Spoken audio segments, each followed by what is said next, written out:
Bom, nós estamos aqui depois de vermos o Apocalipse Maia, querendo dar a você um bom dia do evangélico para você. Bom dia do evangélico, Tonho. Bom dia pra você, cara.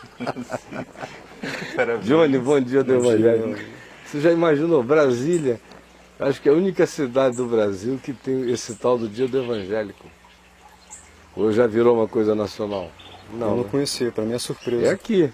Eu acho que é aqui também. É, porque o pessoal da Umbanda e cultos afro-ameríndios, há uns anos atrás, conseguiram fazer uma praça, a Praça dos Exus.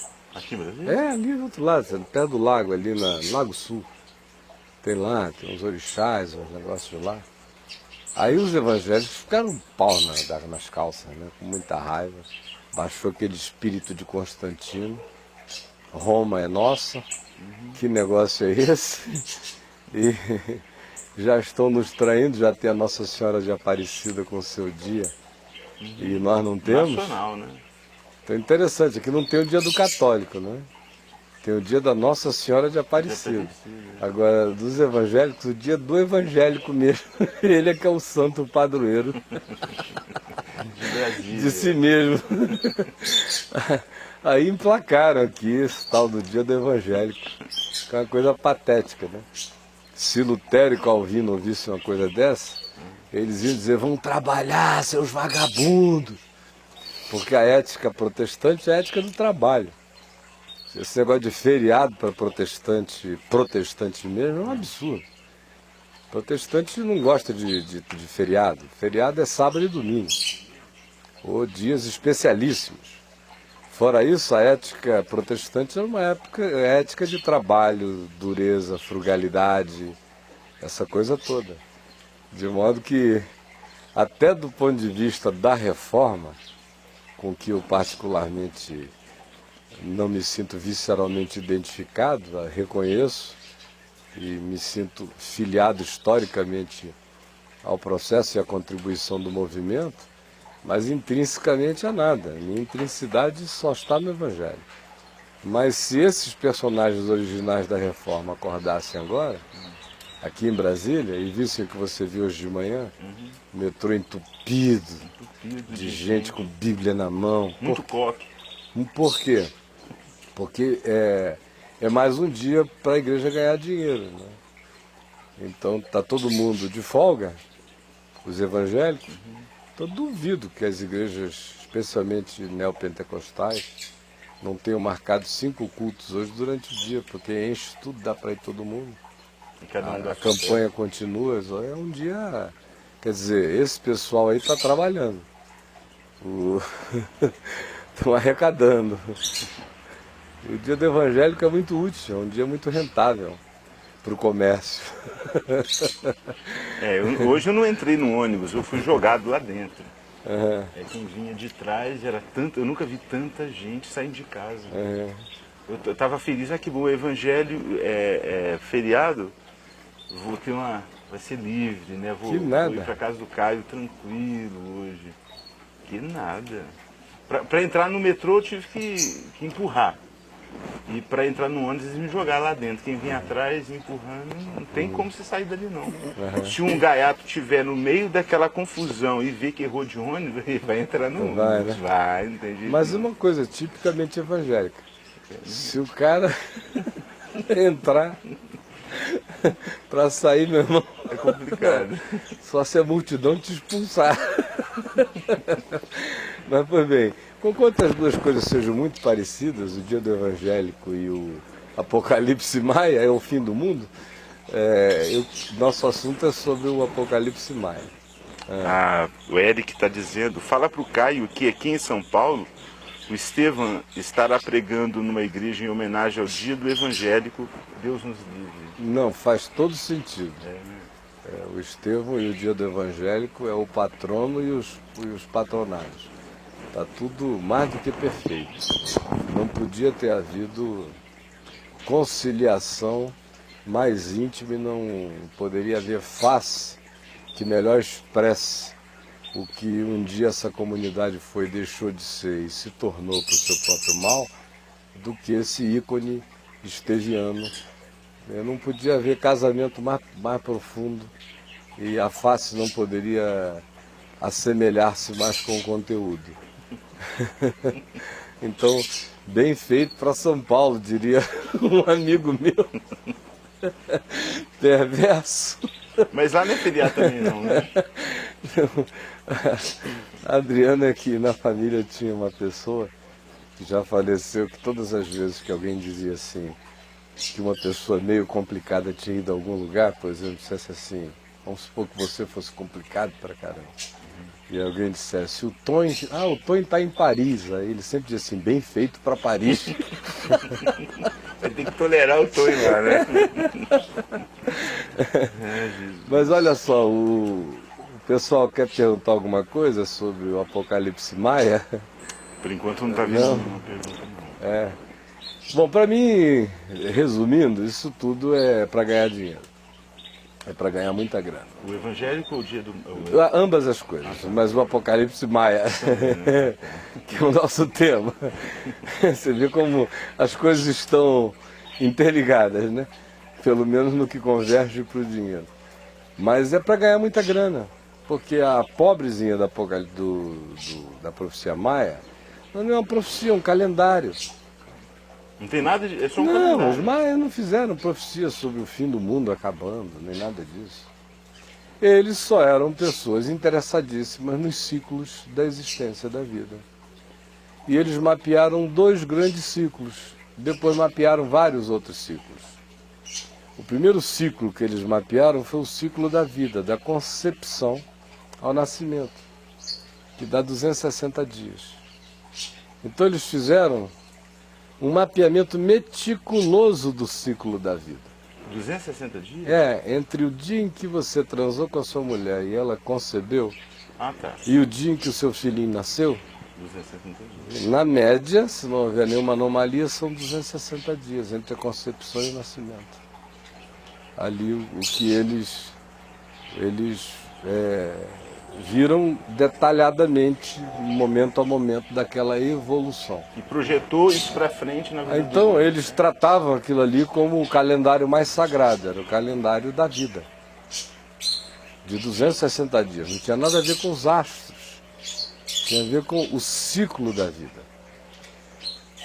Extremamente interessados em matemática, em cálculo, em arquiteturas, em projeções. Eles foram uma civilização que, se de um lado nós os interpretamos como cruentos, do ponto de vista de sacrifícios à divindade, com eventuais sacrifícios humanos e coisas do gênero, como já se aventou no passado com muito mais intensidade do que hoje. Hoje se sabe que deve ter havido em ocasiões especiais e em dias especiais, mas que não era uma coisa tão chocante quanto os espanhóis no início tentaram nos fazer crer, né? Quando chegaram e tomaram o mundo inca, asteca, maia, essa coisa toda. Mas eles não estavam fazendo uma profecia sobre o fim do mundo. Eles fizeram, foi no segundo cálculo, no segundo ciclo, que era estelar, fizeram uma contagem retroativa que os permitiu começarem o calendário dele até onde eles puderam retroagir há cerca de 1360 anos antes de Cristo, e fizeram projeções de acordo com todos os equinócios, com as observações estelares que eles faziam, e eles se tornaram tão ou mais meticulosos nisso do que quase qualquer outro povo.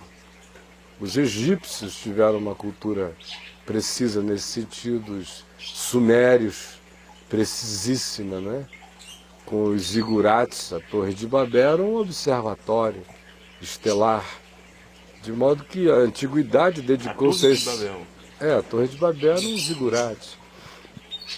Houve um grande observatório estelar. E todas as culturas antigas não só lidaram com isso, mas lidaram com isso de maneira perfeita. Você veja que os computadores modernos identificam erros mínimos nos cálculos do calendário maia. Mínimos.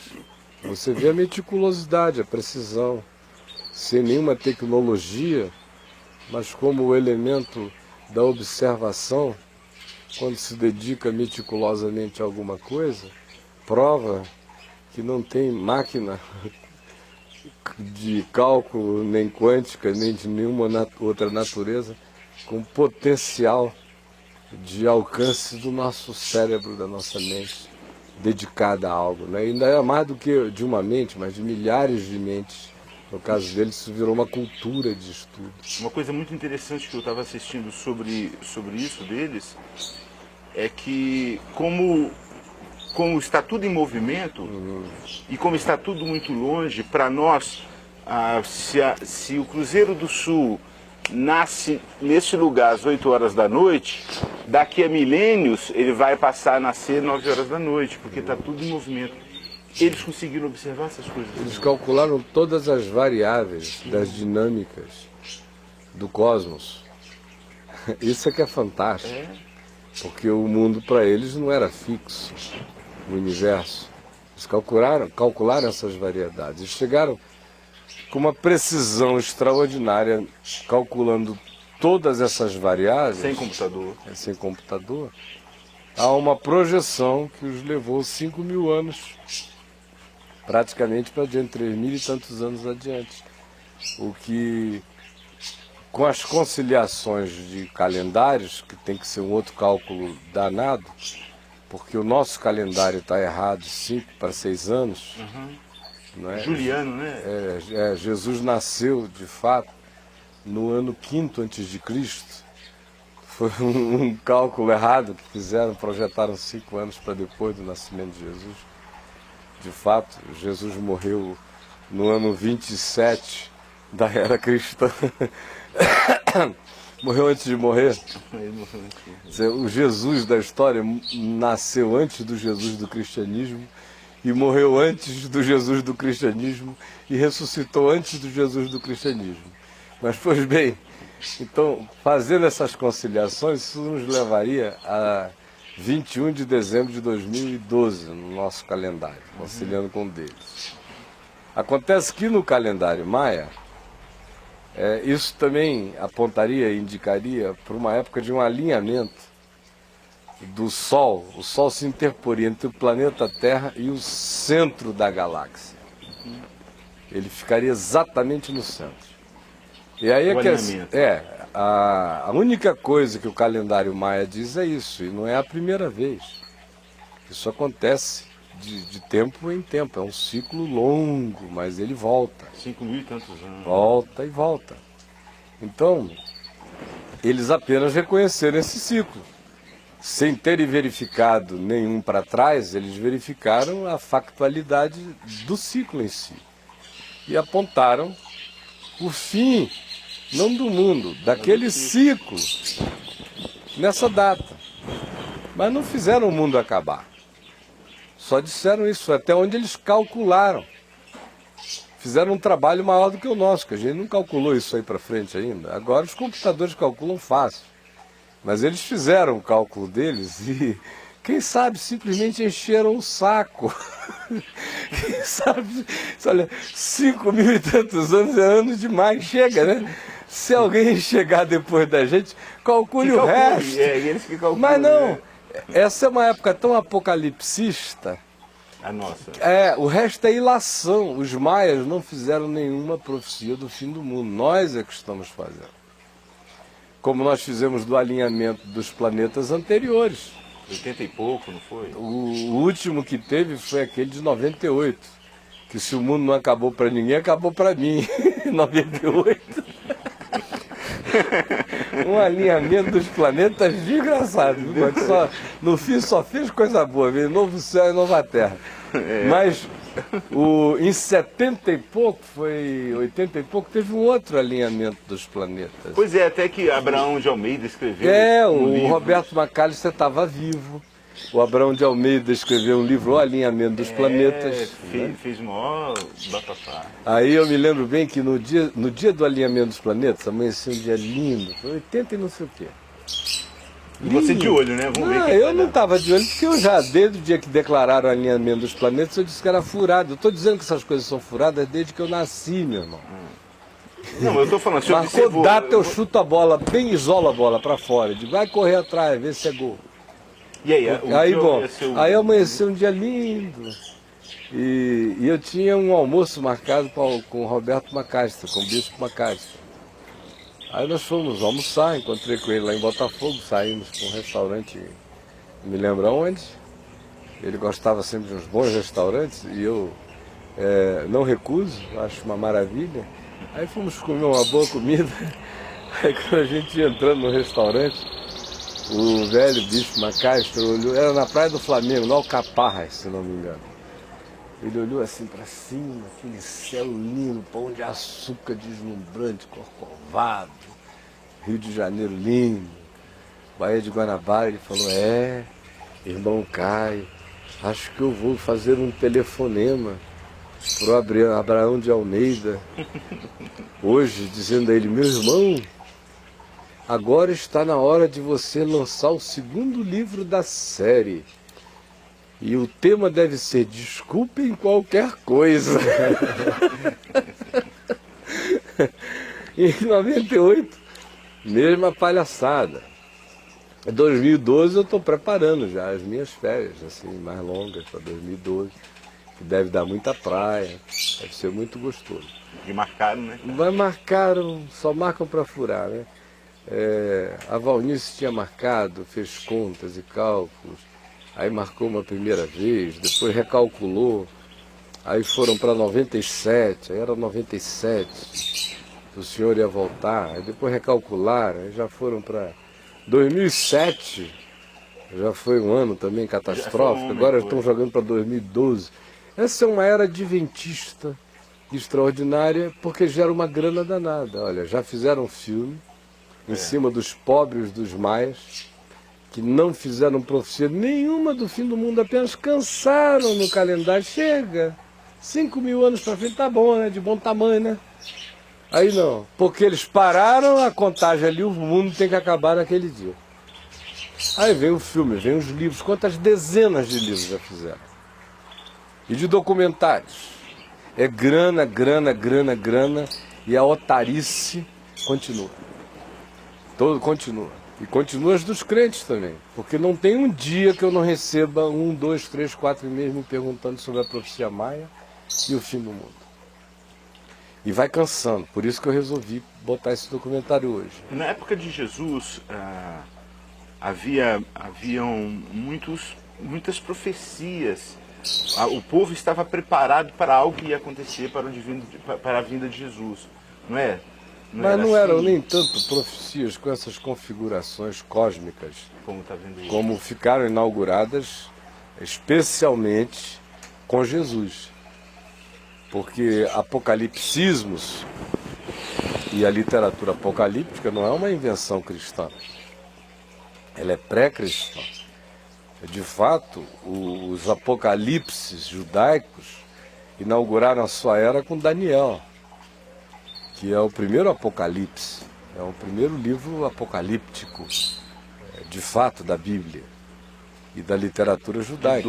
Capítulo 12 para frente. Tem, a primeira parte do livro tem histórias, mas depois ali do capítulo 7 para frente, 8 em diante, ele se torna um livro escatológico, cheio de profecias. E algumas não para muito tempo depois, e outras que o próprio livro diz, essas você nem gaste tempo tentando entender agora, porque você só vai entender no tempo do fim. E é um livro enigmático, de semanas enigmáticas, de contas enigmáticas. Ele é propositalmente um livro que se autodefine como um livro selado, como um livro de mistérios. Ele evoca para si também essa dimensão na segunda parte do livro. Agora, depois de Daniel, houve muitos livros apocalípticos na literatura judaica e escatológica. O próprio livro de Enoque não só descreve uma cosmogonia espiritual, mas ele carrega um apocalipse. Nele o Messias volta, é dele que vem a citação que o apóstolo Judas faz na epístola, que está no Novo Testamento, citando Enoque, como disse Enoque, o sétimo depois de Adão, Eis que vejo o Senhor com suas santas miríades vindo em glória, e descreve o texto exato, ipsis literis, de Enoque, falando da volta do Senhor, com glória, com anjos e tudo mais. Então, a literatura apocalíptica estava presente no judaísmo, não com as configurações cosmológicas, políticas, geopolíticas, epidêmicas, com invasão de potestades espirituais e com a presença adensada de uma potestade global tão poderosa quanto você começa a ver no Novo Testamento. Mas é uma evolução. Daniel fala do abominável da desolação, que teria se cumprido historicamente em Antíoco Epifânio, na profecia imediata, no período intertestamental, antes de Jesus nascer. Aí vem Jesus e evoca de novo o abominável da desolação, do qual falou o profeta Daniel, já não sabia. e o remete à mesma figura profética, o mesmo arquétipo profético, que teve a sua arquetipia parcialmente encarnada em Antíoco Epifânio, que molou um porco no altar em Jerusalém. E aí Jesus apanha essa arquetipia conceitual com essa arquetipia histórica, já encarnada pelo Antíoco Epifânio, junge ambas as coisas, projeta isso para diante, dizendo: quando virdes o abominável da desolação, sentado onde não deve estar, no lugar santo. Então você vê como a profecia começa, cresce, ela vai engravidando. Aí em Jesus também é que você tem as descrições minuciosas que fazem todas essas quadras do Nostradamus virarem conto da carochinha, que cabe em qualquer lugar. Eu, com aquele livro do Nostradamus ali na mão, meu querido, poderia virar um bruxo da pesada, viu? Minha imaginação não é ruim. Eu, com aquelas quadrinhas dele ali, faria literalmente o diabo. Agora, com Jesus não dá, porque ele não tem quadrinha. O negócio dele é factual, é história. Quando vir de Jerusalém sitiada, fujam, vai cair a casa. Mas o fim não será logo. Porque este povo vai ser humilhado, vai ser espalhado para todas as nações da terra. Cairão ao fio da espada. Jerusalém vai ser pisada pelos gentios, geração após geração, até o tempo do fim. Não, e até que o tempo dos gentios se complete. Isso aí já é outra confusão. Não, Jesus fala e Paulo repete a mesma frase em Romanos. Quase ipsis literis. Paulo diz lá em Romanos que até que haja entrada a plenitude dos gentios, Jerusalém estaria naquele estado de subserviência. E Jesus em Lucas é que diz que Jerusalém seria pisada por todos até que se esgote o tempo do gentio, Jerusalém será pisada por todos. Que para muitos se cumpriu na Guerra de 67. Ou quando em 1948 Israel foi instituída como nação e surgiram outros movimentos proféticos. Porque aí, não só os adventistas antes, os testemunhas de Jeová antes deles, mas especialmente depois de 48, surgiram os movimentos pentecostais dispensacionalistas que estabeleceram que a volta oficial de Israel à terra bíblica dada por Deus a Abraão iniciava a contagem regressiva para a volta do Senhor. Por quê? Porque também, interpretando especialmente o texto de Marcos, no sermão escatológico de Jesus, o sermão do fim do mundo, ele termina o sermão dizendo o seguinte: quando virdes todas essas coisas, sabeis que está próximo. Ele ilustra aquilo com a parábola da figueira. Dá os seus frutos, isto e aquilo, observem, vejam. Aí conclui dizendo: em verdade eu vos digo que não passará esta geração sem que tudo isto aconteça. Aí eles dizem: bom, a figueira deve ser um símbolo de Israel. Quando virdes a figueira começar a florescer, então é Israel voltar para a sua terra. Ora, uma geração bíblica, tudo ilação, tudo ilação sempre, é só conjectura. E o povo vai bebendo a conjectura como fato. Uma geração bíblica tem 40 anos. Eu nunca vi lugar nenhum onde está determinado que a geração bíblica tem 40 anos. Mas a geração bíblica tem o tempo que aquela geração tiver. Se morrer cedo, acabou. Se viver muito... Mas as gerações bíblicas não têm essas definições assim. Isso tudo é magia. É a cabala evangélica, que o povo não sabe. E vai bebendo, e dá como certo aquela cabala. Ora, uma geração bíblica tem 40 anos. Então, Jesus vai voltar 40 anos depois de 1948. Aí 88, né? Virou um ano...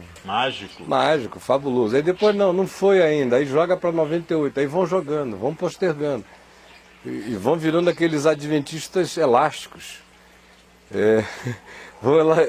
Tornando elástica a profecia. O problema é que elástico, quando solta a ponta, dá uma caceta. Perde todo mundo a fé. E volta aí na gente. Gera cinismo. Então, o que eu quero dizer sobre essa profecia maia? Número 1 é que não existe tal profecia. Existe um calendário sem profecia. A profecia não é maia. A profecia é de gente querendo ganhar grana em cima da ocorrência de algum Dan Brown da vida. É mais um código da Vinci-zinho, é mais grana publicitária, é mais empolgação para Hollywood, é mais bilheteria de otário, é só isso. Otários acordem, pelo amor de Deus.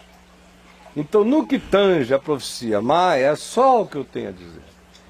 No que tange ao documentário, aí eu tenho outras coisas a falar. Para meu ver, o documentário é mais interessante do que a profecia maia. Porque a profecia maia não existe, existe o calendário maia. A profecia maia é uma invenção em cima de um calendário que se junge a uma expectação escatológica que toma conta do planeta todo por razões óbvias, por camada de ozônio furada, por aquecimento global, por profecias científicas o dia inteiro de que a gente está se aproximando de um momento praticamente ômega na história humana, de que se não houver uma reviravolta, catástrofes pesadas nos aguardam. Então existe, até da parte da ciência mais cética, um movimento escatológico, não no sentido de que o Senhor está voltando. Existe um movimento escatológico no sentido de dizer, se não controlarmos os efeitos da nossa própria produção cultural, tecnológica, industrial, nós somos o fim do mundo de nós mesmos. Então, esse elemento científico anima hoje todos os esotéricos, todos os escatologistas, todos os adventistas, todos os oportunistas escatológicos, toda a indústria da fantasmagoria, da calamidade rentável. Calamidade é uma coisa muito rentável e profecia é uma das coisas mais rentáveis que existe. Prova disso é que os profetas evangélicos não querem outra vida e nem os bruxos espiritualistas. Só param Mercedes, Audis e BMWs na porta. Os caras vão ficando ricos sem sair de casa. Então profecia sempre deu muito dinheiro. Agora, os maias não fizeram nenhuma profecia de que o mundo vai acabar no dia 21 de dezembro de 2012. Isso aí é a conversinha da interpretação que vem ou de pânicos e fobias, de ideias fixas, que tem muita gente já completamente paranoica a esse respeito, ou vem de sórdida ganância, oportunidade de dizer, poxa, está todo mundo levantando essa questão, um prato cheio. Por que não um filme? Por que não um livro? Por que não qualquer coisa? Sim. Então, vamos separar o calendário maia da profecia maia. O calendário maia existe, a profecia maia é uma construção moderna. E este documentário que a gente viu não tem nada a ver, a meu ver, com nenhuma dessas coisas, exceto o pretexto. O pretexto é fazer o potencial calamitoso da Terra e do espaço convergirem para a data de 21 de dezembro de 2012.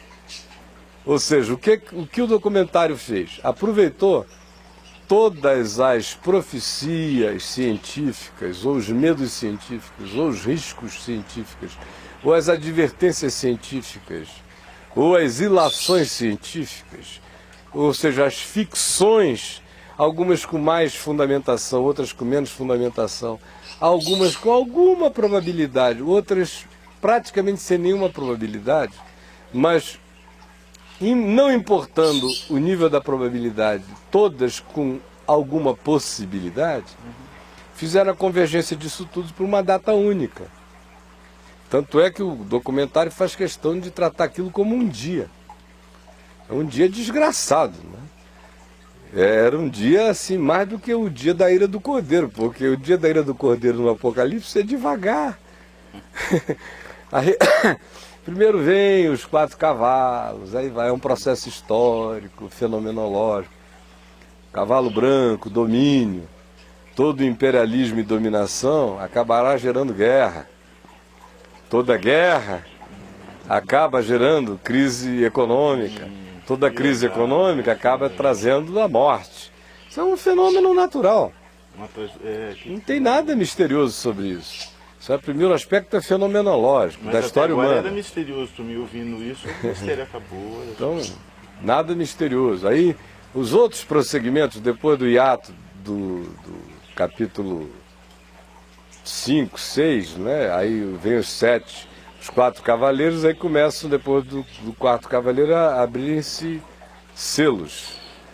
Cada cavaleiro é um selo, mas depois do 4º, 5º selo, 6º selo, 7º selo.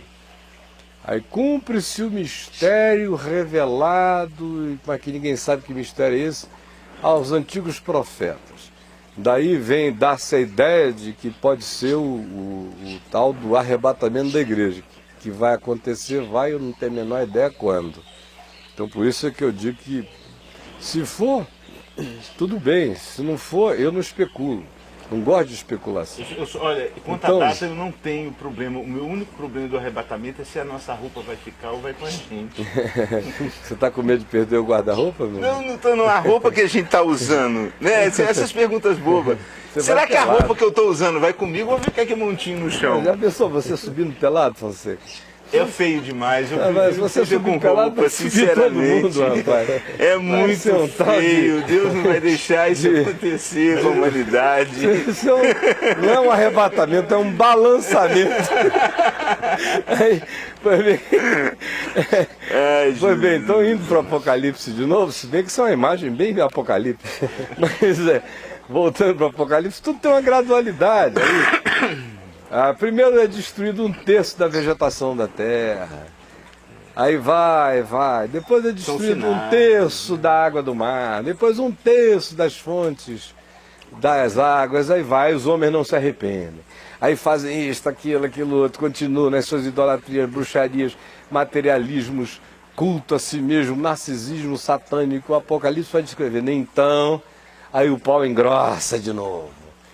Aí, em vez de 1/3, é 2/3, e vai aumentando a calamidade, mas nem assim os homens se arrependem, blasfemam contra os céus. Aí o cosmos é sacudido como uma crina. Aí invasões de meteoros na Terra, caindo para todo lado, mas nem assim os homens se arrependem. Aí as águas do planeta todo se envenenam de vez, e os oceanos morrem. Mas nem assim os homens se arrependem, e ainda continuam tramando guerras e ódio uns com os outros, e armagedões. Aí vem o verbo de Deus, o Cordeiro, aí interrompe a maluquice, aí se institui aquilo que eu particularmente não tenho a menor ideia do que seja, o tal do milênio. Você não tem ideia que seja isso? Eu lá sei o que é o milênio, meu irmão, ninguém sabe. Quem diz que sabe, que são 1000 anos. 1000 anos para o Senhor como um dia como 1000 anos. Eu leio a minha Bíblia e não vejo Deus agarrado com datas, nem com tempos, nem com horas, nem com nada disso.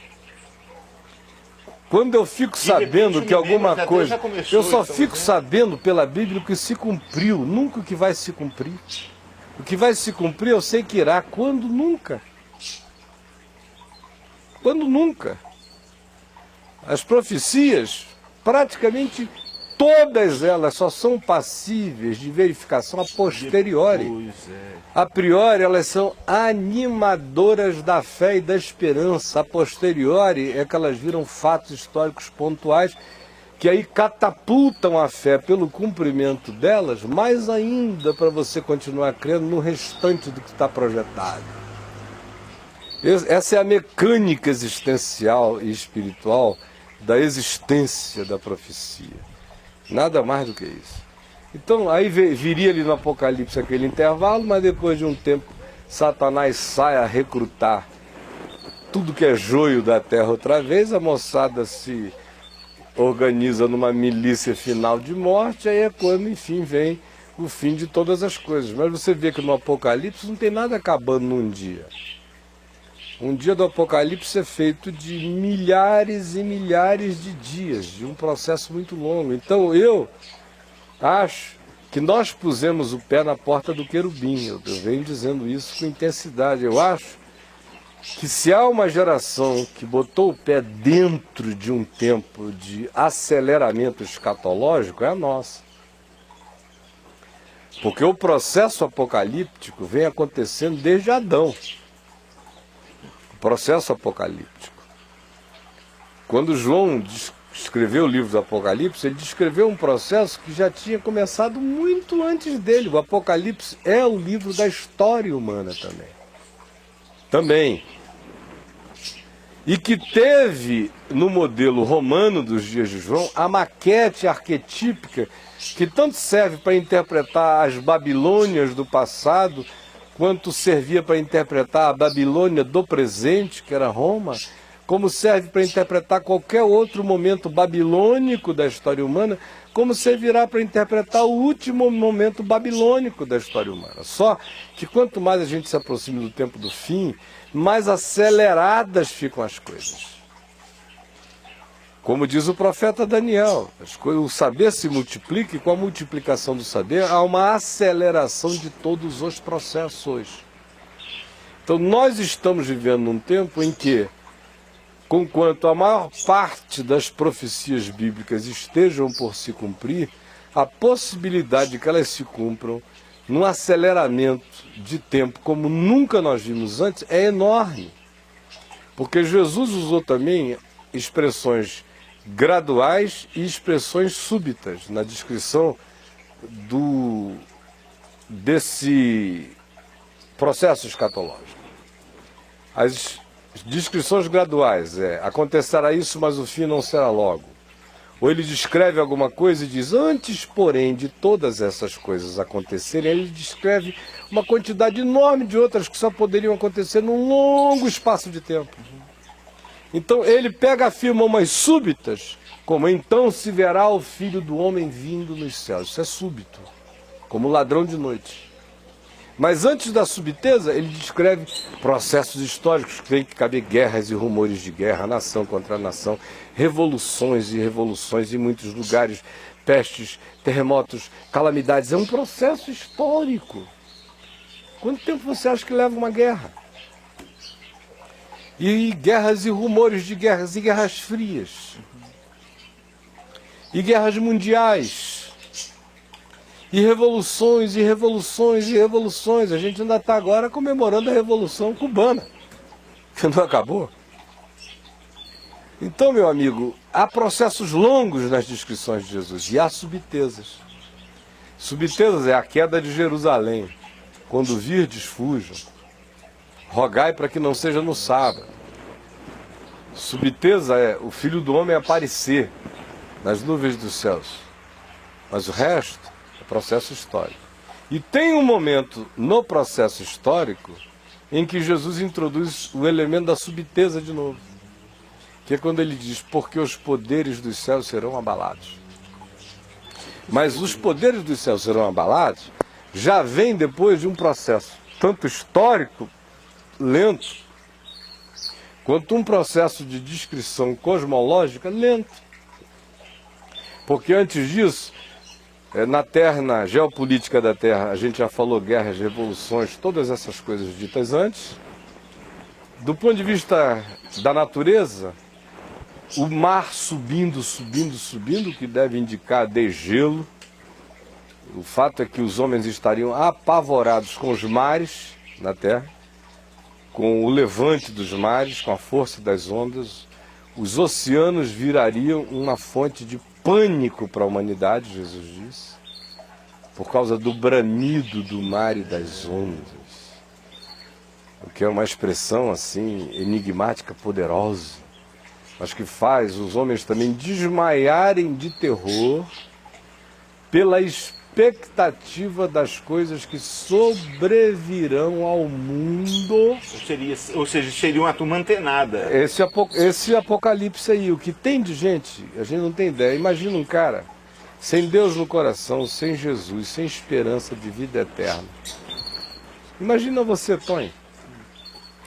Você totalmente pagão de tudo, sem esperança nenhuma na vida, sendo bombardeado por esse tipo de documentário, vendo todo mundo em volta levando a sério.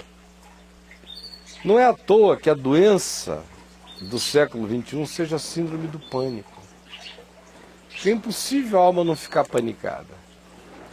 E imagina os surtos psicológicos que isso gera no cara que vai introjetando o temor, o apocalipsismo nessa perspectiva desesperançada, que é só fim do mundo sem recomeço de novo céu e nova terra, que é fim do mundo sem glória nenhuma para a humanidade, que é fim do mundo só para acabar mesmo a vida, é um juízo sem piedade, sem misericórdia.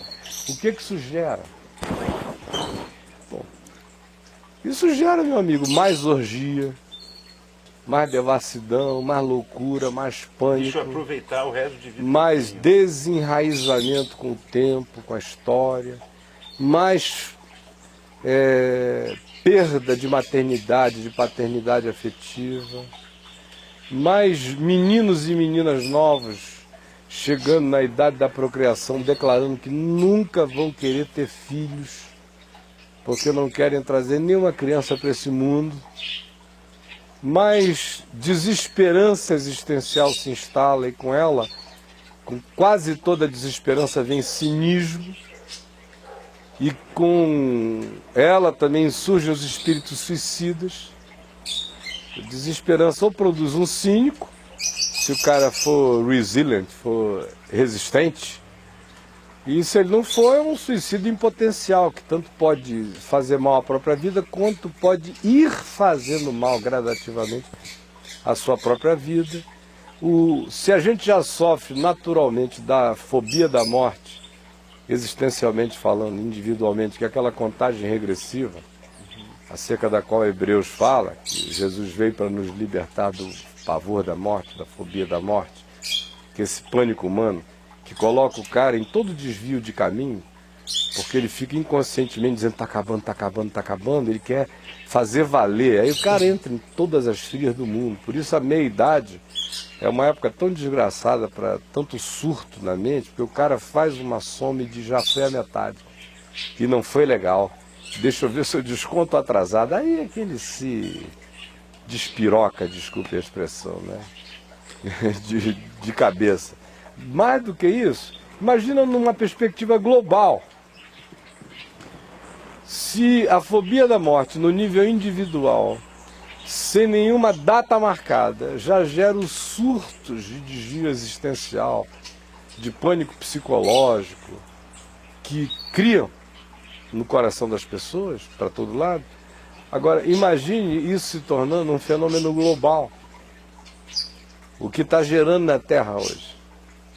Então, se de um lado tem gente ganhando dinheiro, se de um lado tem gente virando guru e sendo cultuado, porque até não acontecer, os gurus do advento são cultuados como oráculos, e é a hora do narcisismo deles e deles pegarem as granas que eles querem, venderem os livros que eles desejam. Depois que não acontece, no coração de uns vai se instalando o cinismo. E, a meu ver, se há uma estratégia de Satanás nessa história, é ficar marcando essas datas com tanta veemência e construindo cenários tão catastróficos, de incidência mais catastrófica do ponto de vista do cumprimento intenso até do que o Apocalipse prevê. O Apocalipse é mais gradativo, é como o cordeiro, no passo do cordeiro, dando tempo para ver se a humanidade acorda. Esse aí não, é para a humanidade não acordar nunca mais. Então, o que isso gera se não cinismo? 2012 não vai acontecer nada. Vai girando gargalhada. Vai se cumprindo o espírito do que Pedro diz na segunda epístola dele. Quando ele diz, porque muitos ficaram cínicos, dizendo, aonde está a promessa da vinda do Senhor? Porque desde longo tempo houve céu bem como terra, e as coisas continuam como eram desde o princípio da criação, e o Senhor não voltou.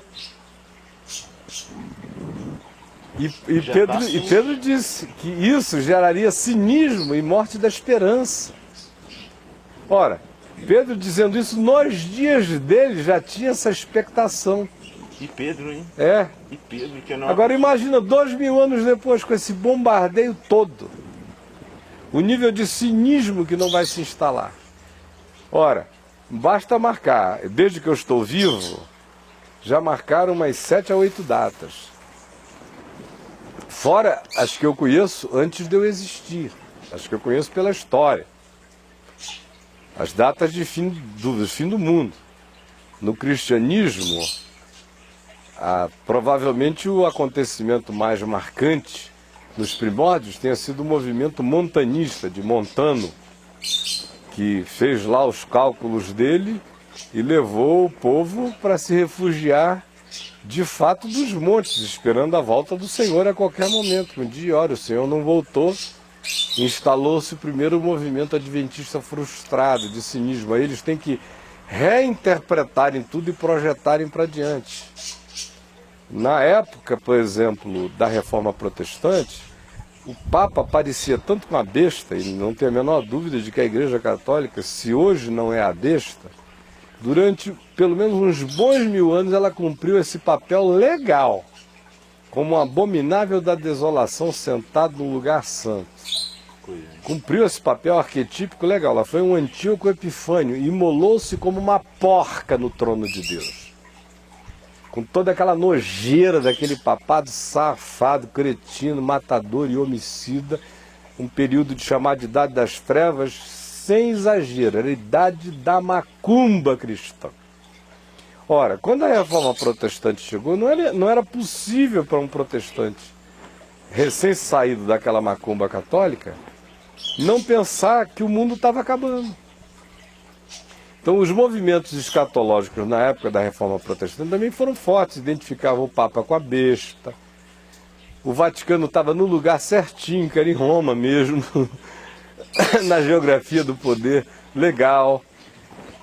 E se você quiser, como eu disse outro dia aqui, se você espremer muito a Bíblia e passar uma noite torturando-a, ela te conta qualquer coisa. Você monta qualquer história em cima de uma boa tortura bíblica. Você cria qualquer escatologia, qualquer teologia sistemática, qualquer heresia, qualquer coisa que você queira. Então, para os protestantes originais, o fim do mundo estava próximo, o Papa era a besta, a Igreja Católica era a grande meretriz, a Reforma Protestante era o grito profético antes do Senhor voltar. Logo depois eles começaram a ganhar grana, ganharam cidades inteiras, organizaram-se social e economicamente. Aí Calvino já começou a pensar em como é que deveria a sociedade se organizar do ponto de vista da economia. Até hoje o sistema bancário suíço é profundamente afetado pelas determinações de Calvino em relação a taxas de cobrança de juros nos bancos da Suíça. Não tem ninguém mais iminente na Suíça do que em Geneve do que Calvino. Calvino é o Gandhi de Geneve. No dia de Calvino a cidade vira dia dos evangélicos lá. Sem essa preguiça daqui, né? Pelo menos tem muita atividade cultural, tem muita reflexão de outras coisas legais, né? Mas é um dia dos evangélicos, o dia do Calvino lá.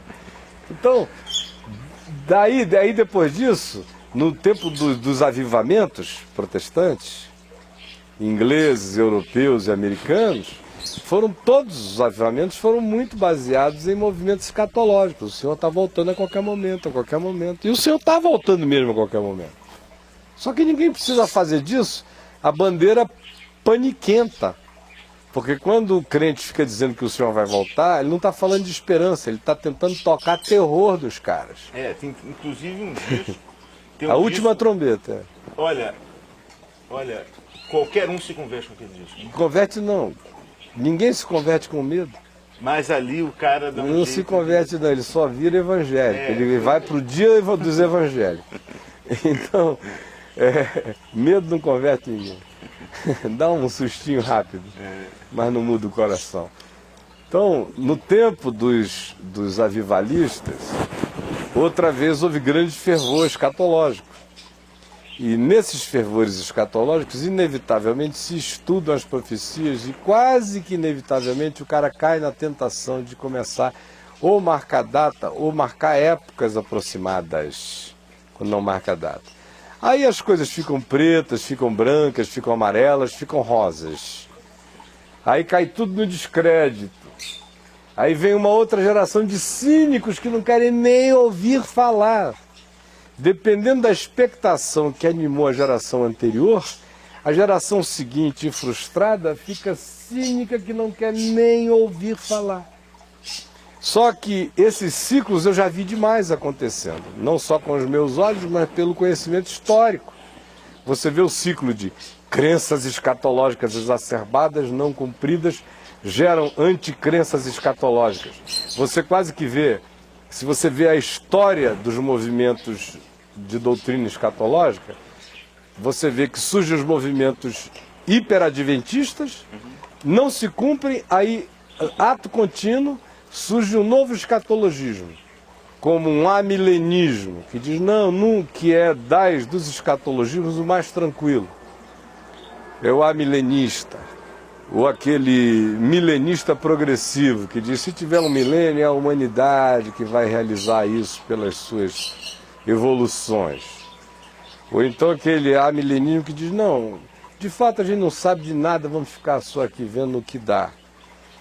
É a melhor alternativa ao cinismo gerado pelo excesso de profecia adventista com data marcada. Ou então, querido, vem mesmo aquela coisa de dizer, o Senhor está voltando, é coisa nenhuma, o Senhor já voltou, a volta do Senhor é subjetiva, a volta do Senhor é uma nova era de Aquários, é um espírito, é a humanidade ficando consciente. É todo mundo de jalequinho branco, andando em paz. É aquela história do mundo dos filósofos dos gregos, é o mundo dos gnósticos, dos elevados, da nova mentalidade, da nova consciência que vem à Terra. Essa é a volta do Senhor. Mas é isso que se vai gerando com esses escatologismos. E, por exemplo, desde que eu estou vivo para cá, nunca houve tanta incidência.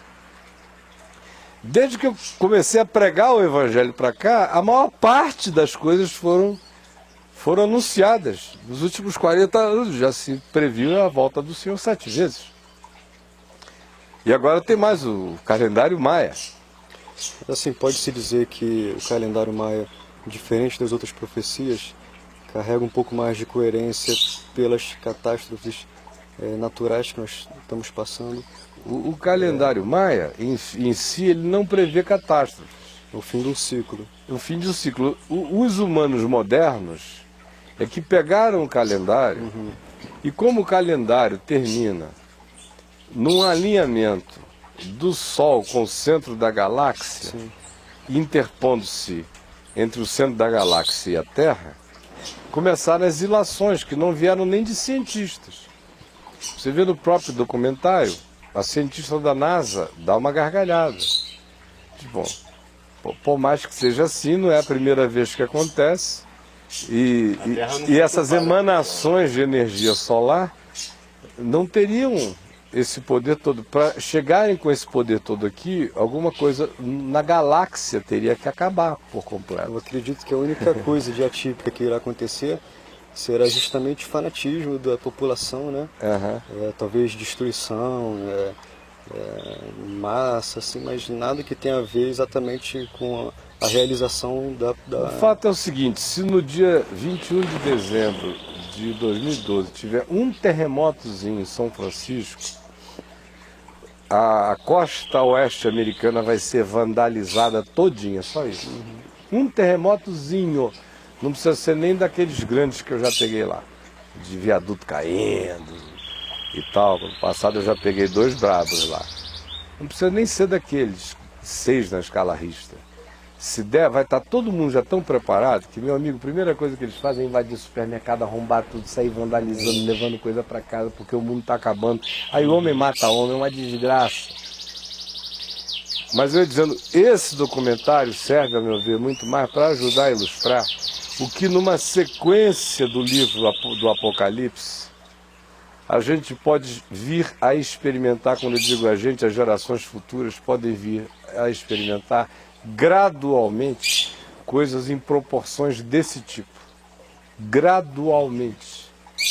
Até chegar àquela hora em que os poderes dos céus serão abalados, que é uma expressão que o cara usa aí de uma maneira diferente. Ele diz, bom, pode ser que de repente Deus desligue um botão em algum lugar, né? Que é mais ou menos o que Jesus insinua. Chega uma hora em que há uma desconstrução sistêmica no cosmos. Que isso. Há uma discrasia cósmica.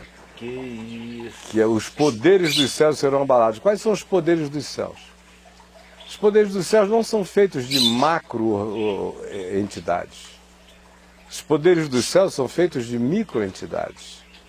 Os poderes dos céus são atômicos e subatômicos, são quânticos. São menos que quânticos. Não são Os só poderes dos céus são antiquânticos. Os poderes dos céus têm a ver com buracos negros, com massas negras, com energias indiscerníveis, com antimatéria, com outras coisas mais. Então, quando Jesus diz, vai chegar a hora em que vai haver uma discrasia cósmica, uma dessistematização, aí é que a gente vai ver uma desconstrução sistêmica. E quando isso acontece, aí isso é rápido. Mas não é do dia para a noite. Aí é súbito. É, mas não é do dia para a noite. Mas não será logo, mas ainda não é fim. Antes dessas coisas, porém, são expressões que você vê Jesus repetindo, mostrando os intervalos. E nas parábolas escatológicas de Jesus, especialmente em Mateus 24, as 4 parábolas que sucedem, ou 5, depois do sermão escatológico, Mateus 24, depois que ele anuncia a volta do Filho do Homem, ele conta algumas parábolas. A primeira parábola é do cara que foi incumbido de tomar conta dos seus conservos, e como o Senhor demorava, ele ficou mal, igualzinhos esses pastores, pseudo-apóstolos, essa cretinice toda que está aqui entre nós, ficou mal sentindo o dono do povo de Deus, achou que como o Senhor demorava, ele agora era o dono da parada. Ele virou igreja, virou cristianismo, virou dono de almas humanas. E aí o Senhor chama de servo mau e perverso. Esse é o destino de todo dono de crente. De todos esses que estão aproveitando da demora do Senhor para fazer de Jesus o que Jesus não é, da igreja o que a igreja não é, para transformar o evangelho num negócio próprio. Essa é a primeira denúncia que Jesus faz. Porque o Senhor demora, os servos virarão tiranos, virarão Hitlers de almas, perversos e maus. Segunda parábola, que ele conta das virgens nécias. Porque o Senhor demora, a esperança, a chama, a fé sucumbirá no coração de muitos, de quase todos. De metade, pelo menos. Né? Vão dormir na desesperança, na tristeza, no desencanto. A terceira parábola... Isso está acontecendo muito no meio evangélico, Caio. Todo Tem lado... muita gente que já não crê mais, apesar de estar lá. Claro. A volta do Senhor não é uma expectativa em ninguém que tenha teologia da prosperidade no coração. Não é possível o cara declarar a teologia da prosperidade e crer na volta do Senhor. Por isso é que depois que a teologia do Kenneth Hagin da prosperidade prevaleceu na Terra, pararam de esperar a volta do Senhor de modo geral, porque agora quem quer que o Senhor volte? Agora o que os caras querem que a casa chegue. Não querem a Nova Jerusalém vinda do céu, querem uma mansão pousando do lado, no loteamento, o segundo carro, o terceiro carro. Se o mundo vai se ferrar, que se ferre, mas enquanto isso a gente se ferra rico. Continuando, vem a parábola dos talentos, que é aquele cara que esconde, porque te julguei mal, severo demais, escondi o que eu tinha. Aí Jesus diz que, porque o Senhor demora, também tem gente que se esconde da vida, que desenvolve a psicologia de um escatologismo perverso projetado para Deus, ou seja, o dia de Deus é o dia da maldade, não é o dia da esperança, que ele entra num processo de atrofia do ser. Ele projeta a sua própria maldade para Deus, introjeta a maldade projetada em Deus, ele introjeta em si mesmo, como crendo que Deus é mau, e aí o que faz? Ele se acovarda e se esconde da vida e assume uma improdutividade consciente na existência. Porque Deus é tão mau quanto eu sou. Aí Jesus serve o mal também para esse cara. Podias pelo menos ter posto meu dinheiro no banco para eu ganhar com juros alguma coisa, já que eu sou assim como você diz que eu sou, né? Então levasse a sério pelo menos a sua interpretação. Já que eu sou como você pensa que eu sou, seja pelo menos lógico com o que você afirma. Quem tem esse pensamento não tem esse poder e atribui a outro essa maldade e esse poder e tem dele essa dependência e é gestor de algo que pertence a esse outrem, deveria pelo menos fazer isso. Lógica básica. Aí por último vem aquela parábola dos cabritos e das ovelhas, onde ele diz que o grande problema final, e não só final, mas da humanidade toda, mas que se adensa nesse momento do fim, é a omissão total, é a frieza do amor, né? O cara está com fome do teu lado e você não dá de comer, está com sede e você não dá de beber, está nu e você não vestir. É a teologia da prosperidade. Prósperos são os que estão bem vestidos, bem agasalhados, bem guardados, e o Senhor está com esses. Porque se você está passando um perrengue, é porque você... O Senhor está com esses. Por isso é que esse pessoal que pensa assim vai levar aquele susto. Quando o Senhor disser, apartai-vos de mim, porque eu tive fome, e não me viste, não me deste, não me percebeste, não, nada. E eu estava aí. Aí eles vão dizer, mas quando, Senhor? A gente sempre esperou o Senhor de Rolex, de calça jeans, a gente sempre andou com o Senhor na nossa prosperidade. Nós fomos cabeça, não cauda da terra. E o Senhor disse, pois é, eu estava acampado com a cauda da terra. Eu estava com os desdentados, com os desgranhados, com os perdidos, com a teologia da antiprosperidade de vocês onde eu estava. Então apartai-vos de mim, cabra safado. Cabra mesmo. Cabra ele não disse lá, cara, cabra safado. Essa é a parábola dos cabras safados e dos cordeiros abençoados. Então, mano, Jesus diz que esse intervalo, esse interregno, ia gerar pelo menos essas coisas no coração dos discípulos. A maldade tirânica, a desesperança adormecida, a vontade de controle, de domínio, a covardia que não se mobiliza para deixar o potencial da vida existir para a glória de Deus em qualquer momento da história. E crer que seria. E crer que o Senhor bem-aventurado é aquele a quem o Senhor, quando voltar, o encontrar fazendo assim.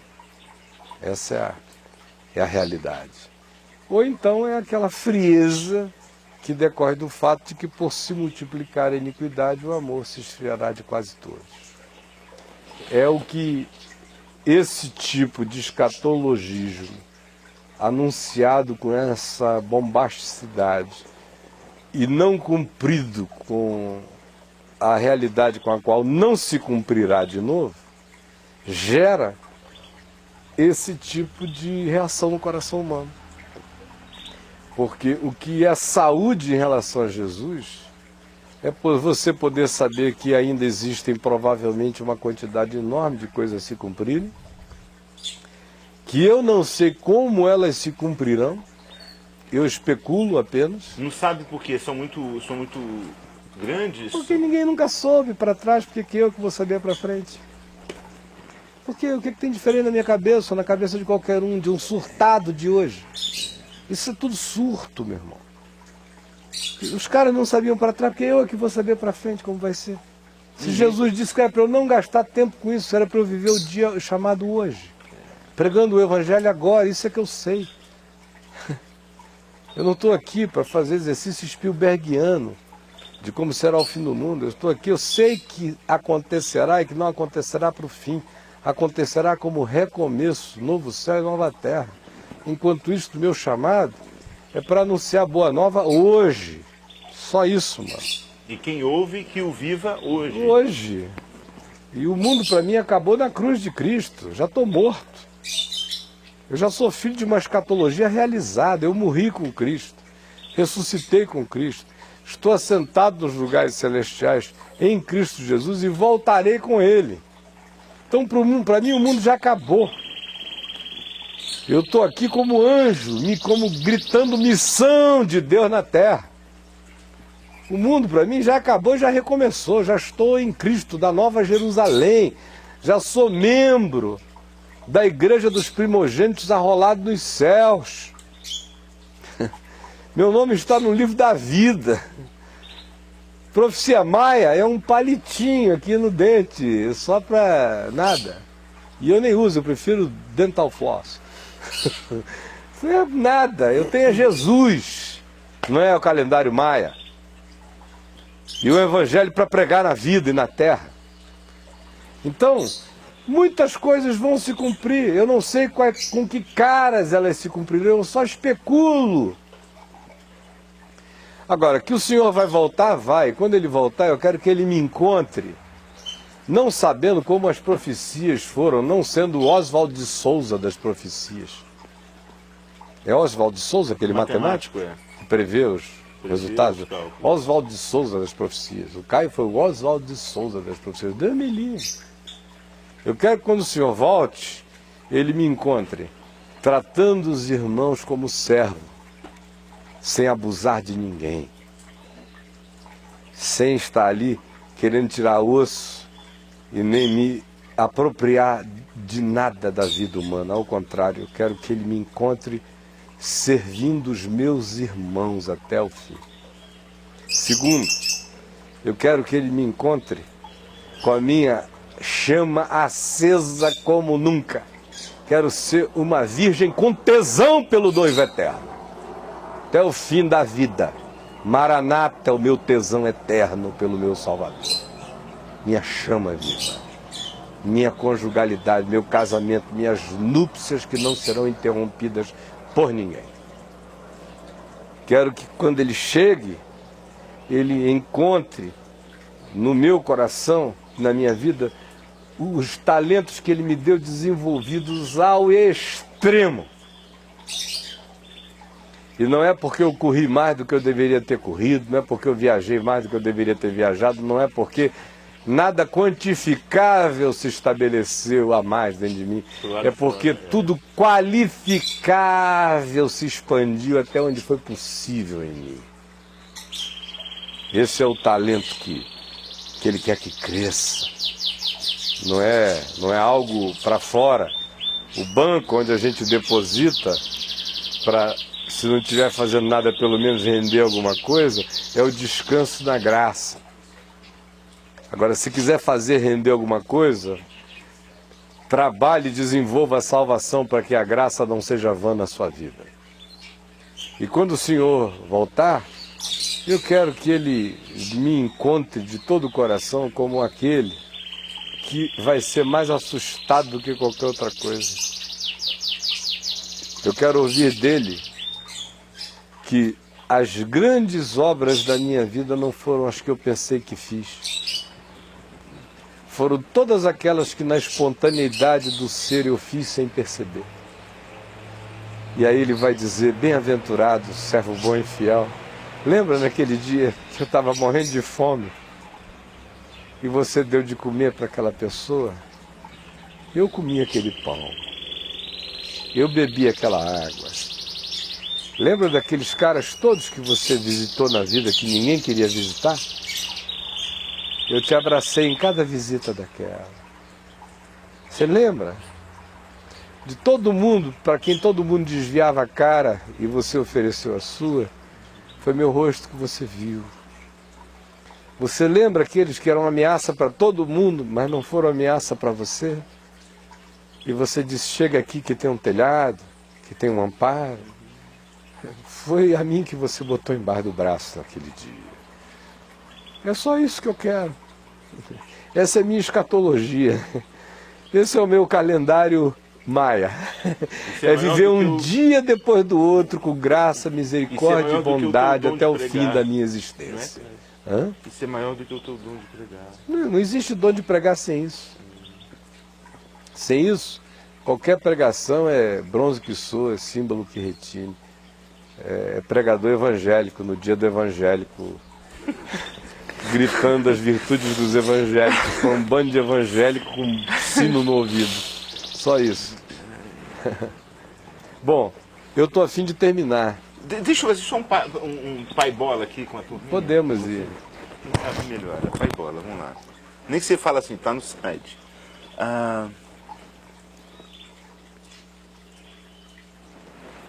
Bom, se você falar, já respondi. Sobre 2012, essa expectativa de fim do mundo é danosa em que termos? Você respondeu. Já. É todo papo, não é? Quem será os benefícios com essa grana toda rendida pelo Apocalipse Quem Maia? serão os beneficiados? É. Ué, olha aí quem está ganhando dinheiro já com isso. Em 2012, os livros, os documentários, o pessoal dando palestra. O que tem de palestra nos Estados Unidos, especialmente na Califórnia, Sério? que é a mãe de... A Califórnia é o Vaticano de todas as heresias de nova era e de fim do mundo que você queira, é a Califórnia. Vai para lá que o que tem de gente ganhando dinheiro já com calendário maia, assim como eles estão ganhando dinheiro com curso de sobrenatural, curso de cura divina, curso de milagre, curso de tudo. Isso no meio evangélico também? Também, evangélico inventa. Depois é que os caras dizem, poxa, o evangélico está ganhando dinheiro a beça com isso, por que eu não ganho também? Eu sou mais inteligente do que eles. Aí vem algum guru da nova era, aperfeiçoa o negócio e bomba. Bom dia, pastor Caio. Essa data não tem nada a ver com a nova era ou tem a ver com a nova era? Qualquer coisa, meu amigo, não tem a ver com a nova era e tudo tem a ver com a nova era. Nada tem a ver com a nova era porque a nova era não existe. Tudo tem a ver com a nova era porque a nova era que existe é essa que fica o tempo todo dizendo que o mundo vai experimentar uma grande virada súbita sem Jesus. Tudo que é mudança do mundo sem Jesus é nova era. Isso para mim é a definição mais simples. Porque está todo mundo esperando uma mudança planetária para dentro de pouco tempo. Sem Jesus. Sem Jesus. Então isso vem com que cara vier de esoterismos californianos a cientificismos europeus, se anunciar essa chegada dessa nova era sem que o céu se rasgue e o Filho do Homem apareça com poder e grande glória, é nova era. Quanto ao Apocalipse, você vai falar alguma coisa? Não. Quanto ao Apocalipse, de maneira, gostaria de saber por que não se prega quase sobre esse tema. A igreja não prega mais sobre esse tema? Eu não tenho nada a ver com a igreja, eu passei a minha vida inteira pregando. Tem medo de acontecer essas coisas? Isso aí a igreja fale por si. É o livro, um dos que eu mais gosto de pregar, o Apocalipse. Já preguei nele até não aguentar mais, vou continuar pregando até o fim da vida. Para mim ele é um livro que eu uso e prego nele o tempo todo. Caio, o sermão profético de Marcos 13 não seria o relato mais fiel do que irá acontecer? O quê?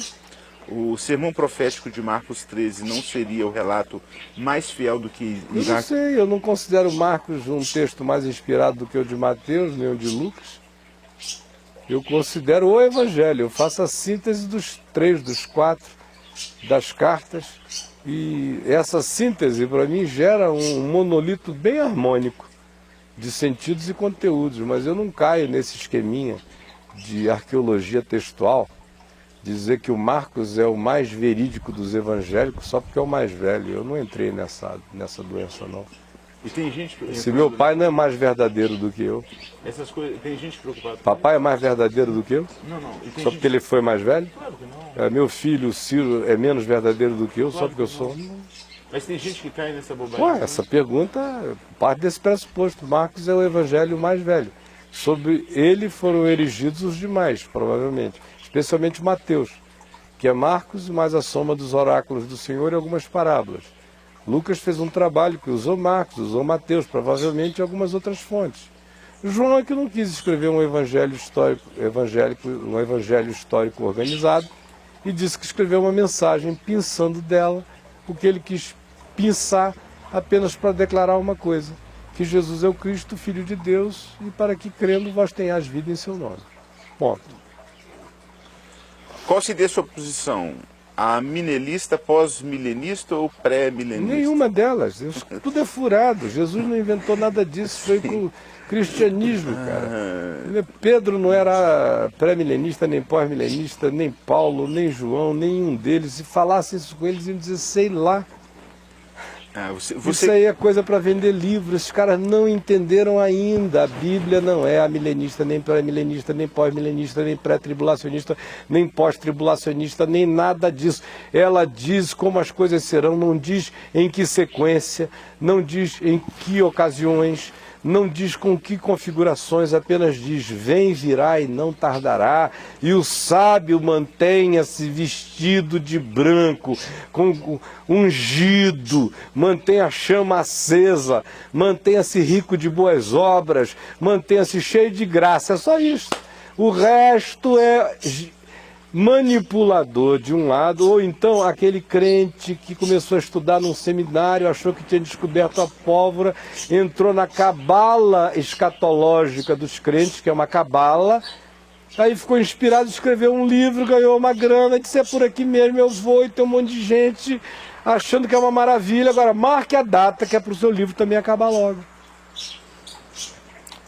Uma das profecias que tem, no Apocalipse e da construção do terceiro templo de Jerusalém, o pastor acha que esse será um grande sinal para a outra furada, essa história do terceiro templo de Jerusalém foi uma invenção também, pré-tribulacionista, dispensacionalista, pentecostal. Em lugar nenhum do Novo Testamento está dito que esse templo tem que ser reconstruído. Jesus só disse que ele ia ser derrubado, nem ia ficar pedra sobre pedra, o resto é invenção. Ele que era o templo. Ele que era. O templo de Ezequiel não é construível. Já falei isso várias vezes, é quântico. Vai construir o templo de Ezequiel lá em cima da mesquita de Omar, não dá para construir. Ele senta por uma portinha desse tamanho, ele só vai crescendo para dentro. Não dá para construir com arquitetura normal. Os caras não entenderam que até hoje Jesus estava falando de si mesmo. Lá em João 7. Aquele que, João, no grande dia da festa, ele não se levantou e citou Ezequiel. Aquele que crê em mim, como diz a Escritura lá de Ezequiel, do seu interior fluirão rios de água viva, falando do novo templo. Era ele o novo templo. Estão esperando aí num outro templo lá. Aquele domo da roca lá, a mesquita de Omar. Meu amigo, aquilo ali só vai ser derrubado com bomba no final do mundo. Eu não espero ver nenhum templo construído ali em Jerusalém. Tomara que não. Eu estou aguardando a nova Jerusalém. Para que mais um templo? Vai virar mais uma bosta? Mais um covil de salteadores?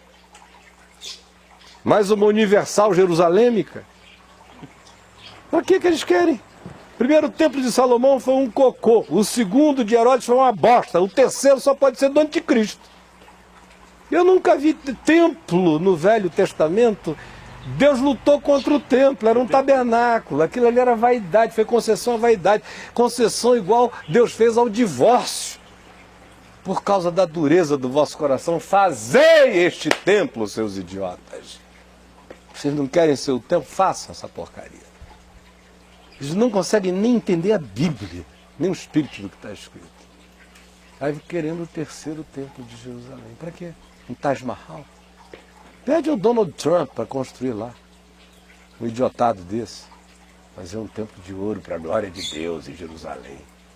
Só se for de Mamon. Não tem mais sentido mesmo. Nunca teve, meu irmão. Não teve nem o primeiro, nem o segundo. Por que veio um terceiro? Se na Bíblia não tem profecia de templo nenhum. Nunca teve.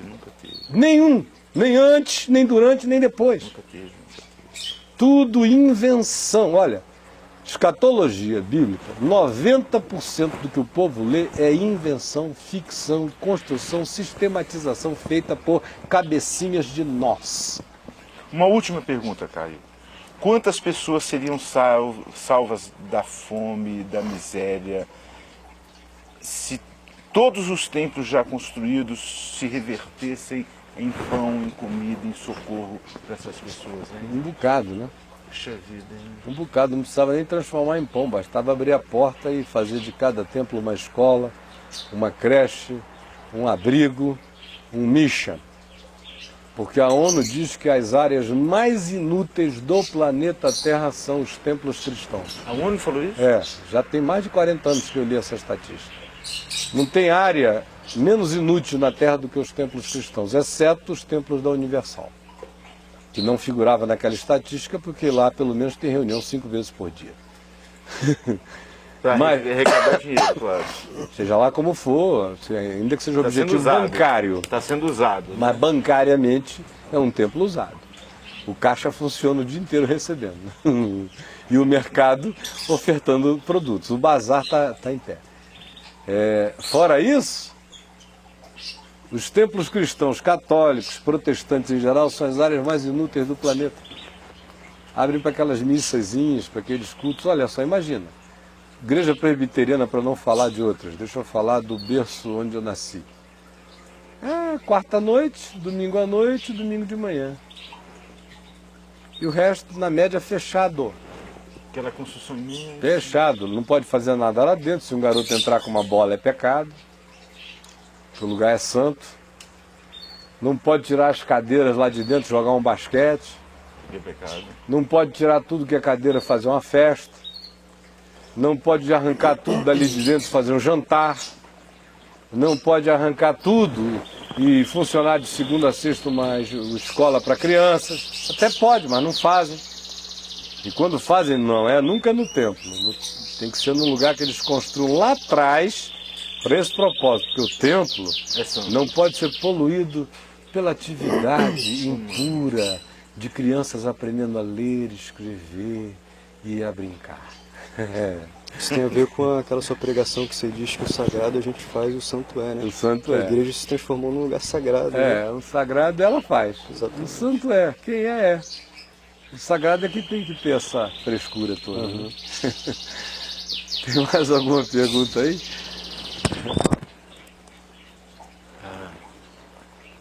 Por enquanto, as coisas estão todas respondidas.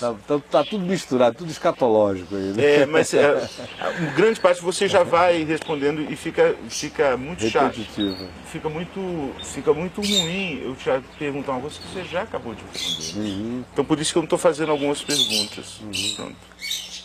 Agora, quem fez a pergunta, depois de eu já ter falado isso tudo, e de você estar dizendo que não menciona a pergunta porque eu já dei a resposta, significa duas coisas para mim. Uma é que eu estava aqui dando a resposta e a pessoa estava fazendo outra coisa e não tinha chegado ao programa. A segunda é que o que eu aconselho a ele é assistir a reprise às 3 da tarde ou às 9 da noite, que é para ver que tudo que ele perguntou já tinha sido respondido.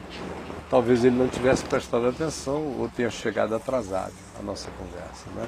O fato é que são 11h15 e a gente vai terminar aqui.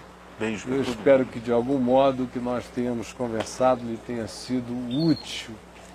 E se você achar que pode ser útil a outras pessoas, recomende a nossa reprise hoje, de 3 e de 9 da noite, tá bom? Eu vou ficando por aqui. Um beijão a todos. Beijo. E foi uma alegria, Johnny, ter você hoje aqui com a gente. O prazer foi meu, viu? Obrigado. Espero que você encontre um lugar de ninho, de pouso, de carinho lá no Rio, para você se reunir com irmãos legais. Muito obrigado. Em nome de Jesus. Deus abençoe você. Tchau, querido. Bye, bye.